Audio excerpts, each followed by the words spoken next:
Ladies and gentlemen, citizens of the universe, this is Roster Watch. My name is Alex Dunlap. I'm joined by Cody Carpentier. I'm also joined by the Trash Man, and we have more news coming out of training camps. Everybody is in. The veterans are in.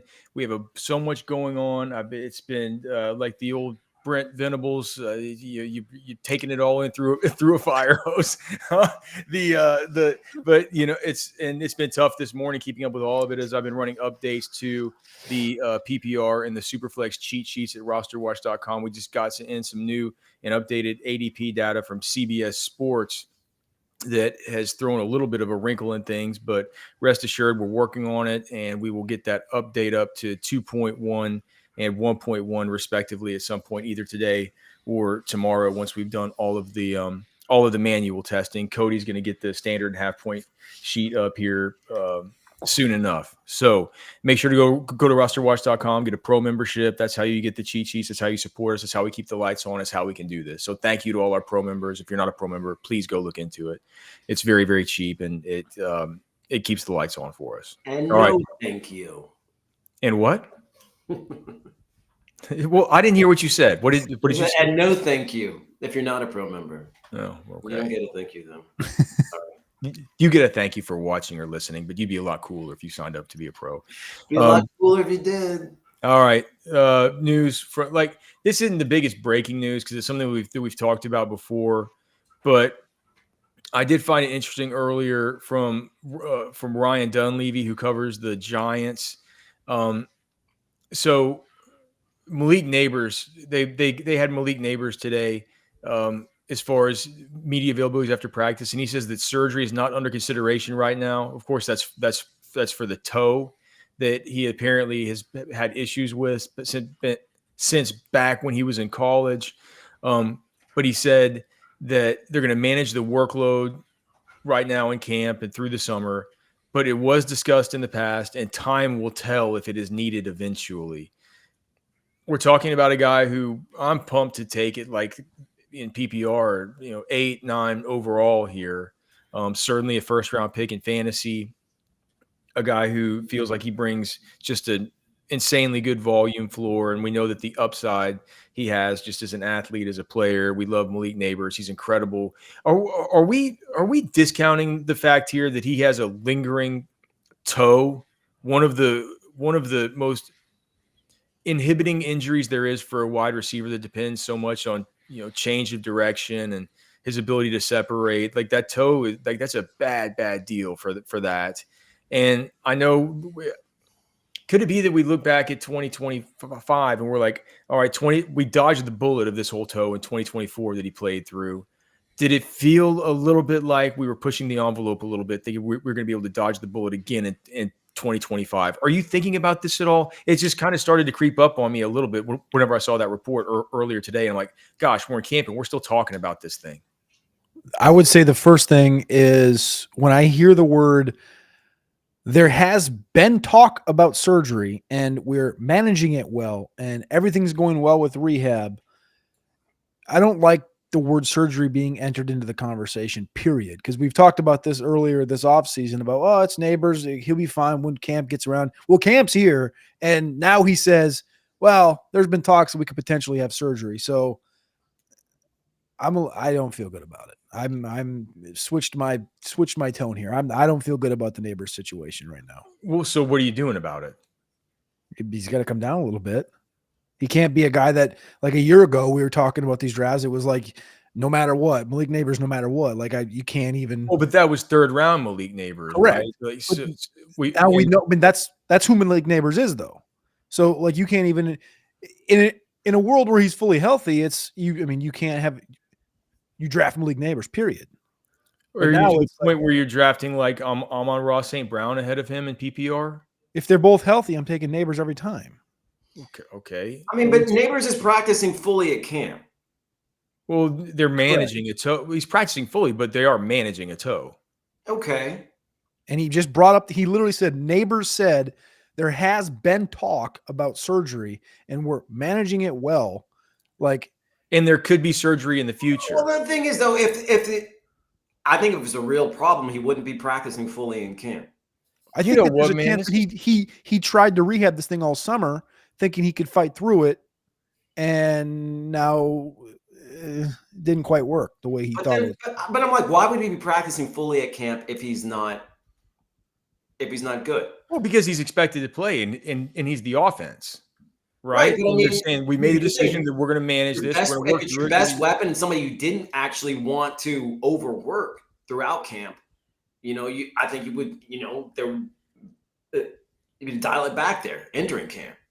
All right. So look, the good news is we've been talking to Dr. David Chow, our good friend, Pro Football Doc, who we do collabs with and stuff.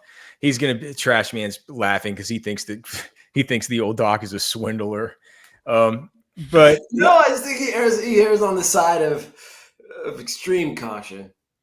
yeah, it could have helped us a little bit with Christian McCaffrey last year. That would have been They're just listening to me. I'm not a doctor, but I live with one, and I told you not to draft Christian McCaffrey. The thing. So we're gonna have him on twice, like I think in the next week or two, and then once closer to the season. So make sure that you stay tuned here on the channel. We have these coming out. We have a series of player like specific videos that we just started doing this week. We're gonna be doing those. How many times, Cody? You put it in every day between now and the season. We'll have those little short videos in the morning. Okay, so it's a lot of videos. So a lot of content here on the channel. Make sure and check it out. And again, make sure and go get a pro membership at RosterWatch.com. The ultimate draft cheat sheet is magical. It's mystical. It's mythical. It's the original 3-step cheat sheet. It's the one that changed fantasy football forever. You can only get it with a pro membership at RosterWatch.com. All right, Trash Man, what has caught your eye so far? I mean, of course, any news out of Cowboy camp will pique my. Don't tell me you're talking about Jerry Jones's cockamamie stuff where he's throwing Micah Parsons and Dak Prescott under the bus. No, I'm talking about Brian Schottenheimer and his comments on George Pickens' instincts, which he described as uncanny, and should change the Dallas offense in 2025. Talking about him being more than just a deep ball specialist, that the Cowboys didn't have enough explosive plays with just CeeDee Lamb being, the primary playmaker. So it bodes well for big plays out of George Pickens this season, big shot Bob potentially, really opening things up for that passing game. So I'm excited about Pickens. I'm excited about where we can get him right now. I'm excited about his upside. I think we could have a breakout season from him.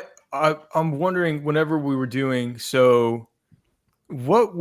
George Pickens, whenever we were doing our exposures for the update to version 2.0 of the PPR cheat sheet, he was our 1, 2, 3, 4, 5, 6, 7, 8, 9, 10th highest exposure, getting him 16.67% of wide receivers or overall? Wide receivers. So he's a guy that we're getting a lot, especially if you look at what the where the ADP sits right now. It's like it comes in a point of drafts wherever, I wasn't really expecting to be getting him that much because he's going right around the same time as players who we really like RJ Harvey, Travion Henderson, Caleb Johnson, these sort of cheaper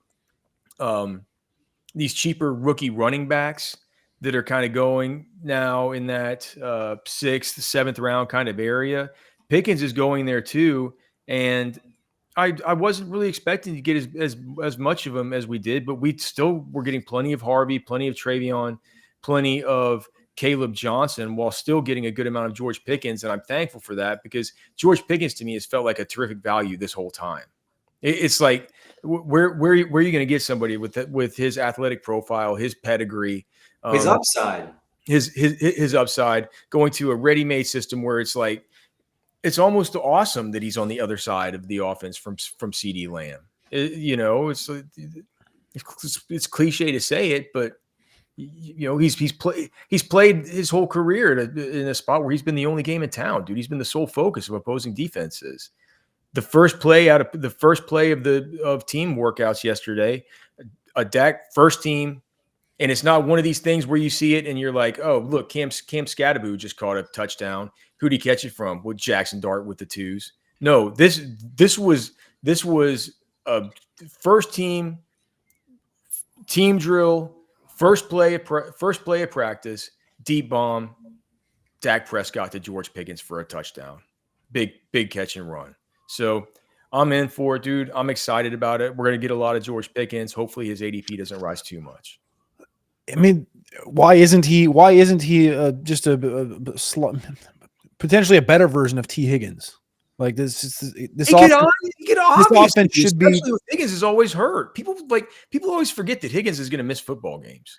This offense should be top 5 in scoring, top 6 in scoring. We don't trust the backfield like to the highest extent. I think we trust Chase Brown in Cincinnati behind a bad offensive line more than we trust really any of these running backs in Dallas to take a stranglehold behind a good offensive line.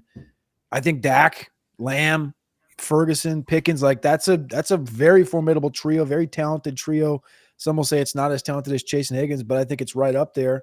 And if they can all stay healthy all year, I mean, we saw T. Higgins, like Pickens has had a better year so far in his career, better than Higgins has had in his career. Higgins had the touchdowns. The touchdowns come for Pickens, who hasn't had more than 5 in a single year. You could see him jump up from where he's finished as receiver 35, 36 up to wide receiver 17, 15, 14. Like, and that's where you can get a little bit of value because he's going off wide receiver 29 right now. Like, what I think might be happening is that people are going 0 RB. And, this is the area where they're starting to take their running backs. And so, like, I feel like if you don't approach it that way, if you have a more even-handed approach, I think, Pickens makes for a really nice value there. Yeah. All right, Cody, what do you got? Well, I thought this was interesting. I know it might be a 0 for most people, but I know Trash Man might like this because he's the Trash Man, and I like deep digging on some people. Will Shipley and A.J. Dillon, the backup to Saquon Barkley, Mr. 500 touches last year. A.J. Dillon got reps before Will Shipley, but it felt like Shipley got more overall reps. Shipley had an impressive run. According to Jimmy Kempski, reporting on the Eagles, Elliott Shore said A.J. Dillon gets reps with the first team before Will Shipley. And then also noted that Shipley had a nice run in 11-on-11, showed some burst.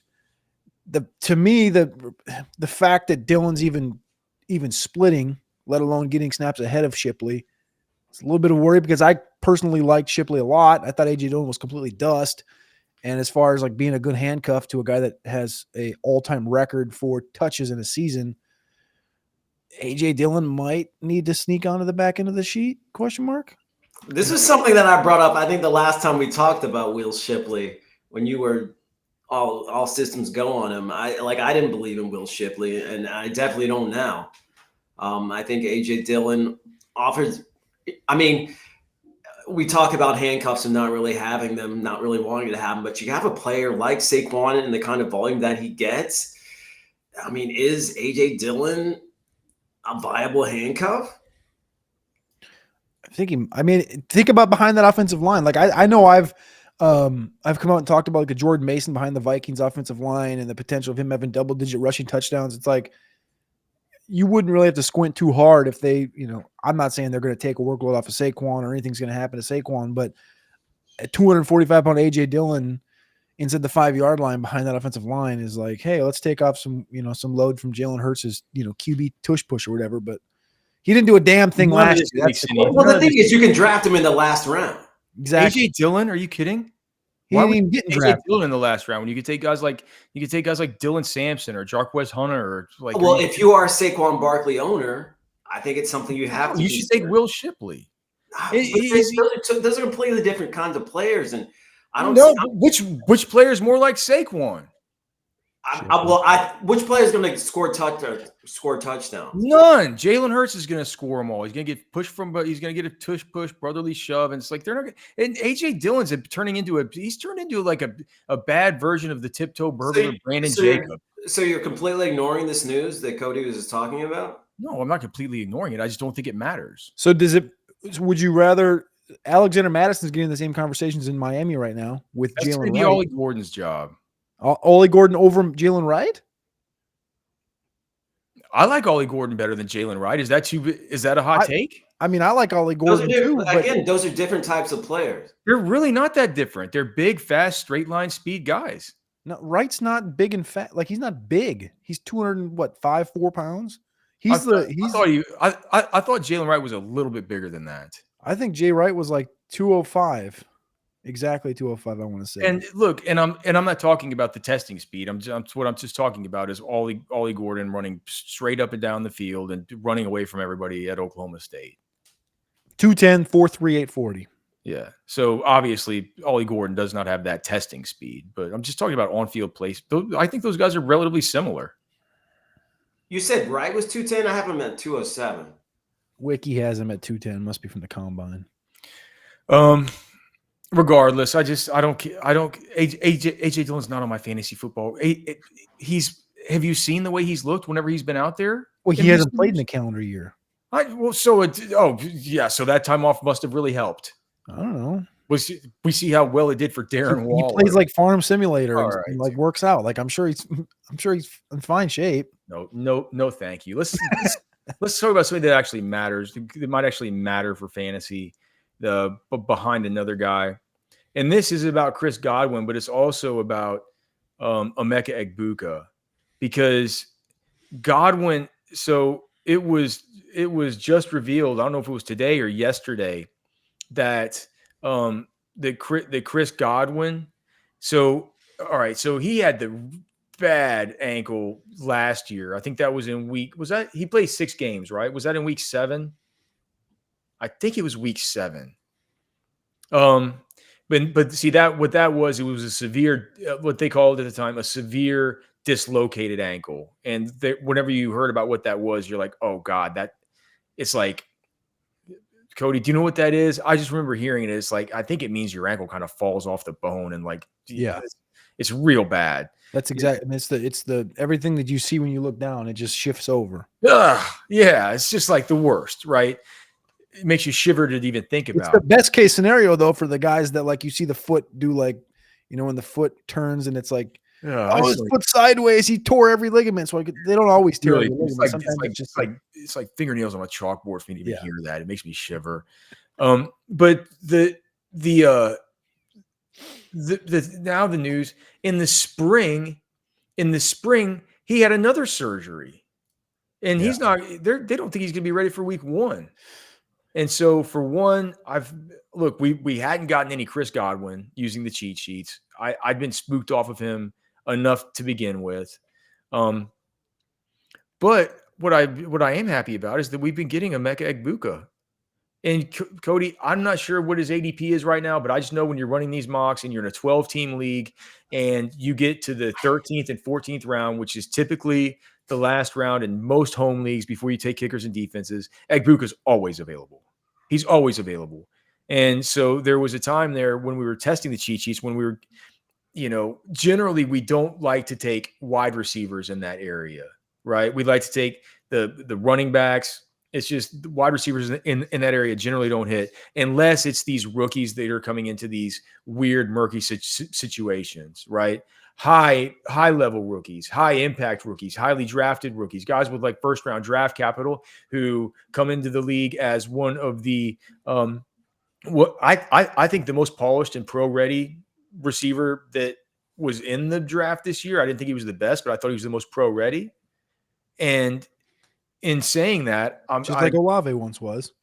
And in saying that, if he gets the runway to start the season to where he's starting, I'm not saying he's going to take the job and run with it and not give it back to Chris Godwin, because Chris Godwin's got so much goodwill built up in that organization.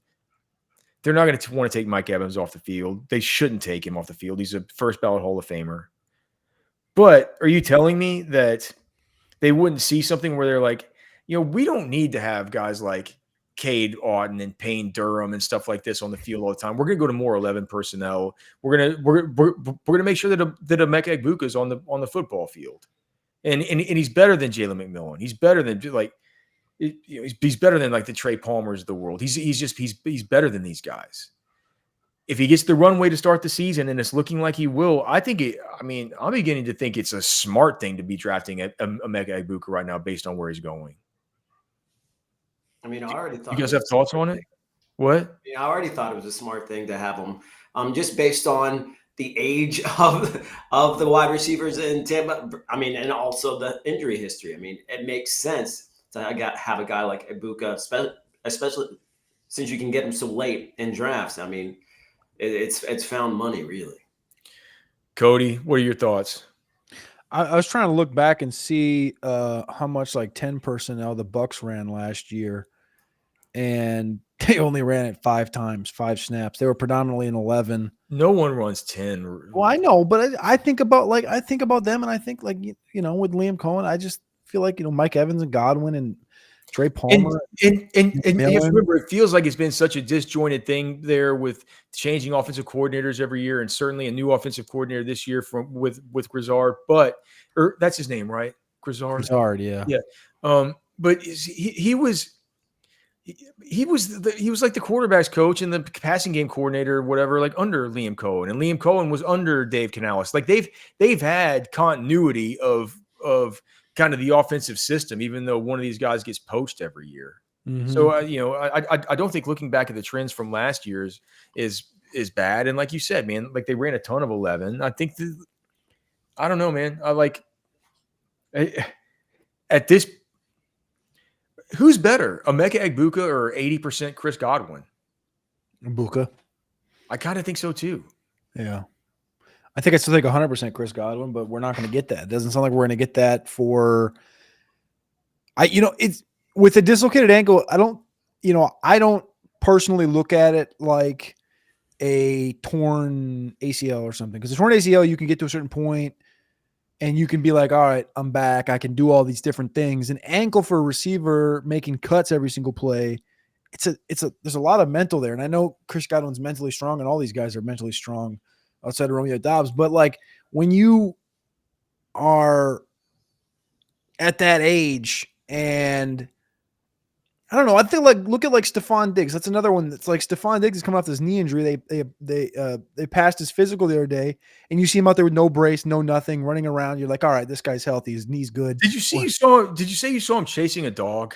Yeah, I saw him chasing I put a tweet up. He's chasing a puppy around a big billboard, and he's like cutting. He's got no knee sleeve on. He's just like doing it like a normal human being. I'm like, not a problem. Well, like, puppies historically aren't that fast, as we all know. Yeah, but he couldn't catch the dog. Dog was like, it was like it wasn't a baby, but it was like, I don't know, 6-month-old puppy, but it was like getting away from him. And so he had to like make some lateral moves around this sign. And I was like, well, if he was hindered at all, he wouldn't be doing that, period. And anyway, so I mean, well, that sounds adorable. It kind of was, to be honest with you. I think they were doing like adoption day up in New England or something, but I like Stephon Diggs more than I like Chris Godwin. Well, the thing is, because they have Ibuka, they don't have to rush Godwin. Why hurry Godwin onto the field if he's not, close to 100% when you have a guy like Ibuka? I mean, I get it. That's the whole. I think that'd be the whole thing. You in that division. I think you also have a little bit of leeway in saying like, well, we're definitely going to be competing for this thing in like week 14, 15, 16 because of our defense and our offensive line, our run game, et cetera, et cetera. So you kind of have some time. So, and I mean, just think about it, dude. Turn back the clock. Turn back the clock. What, 3 months?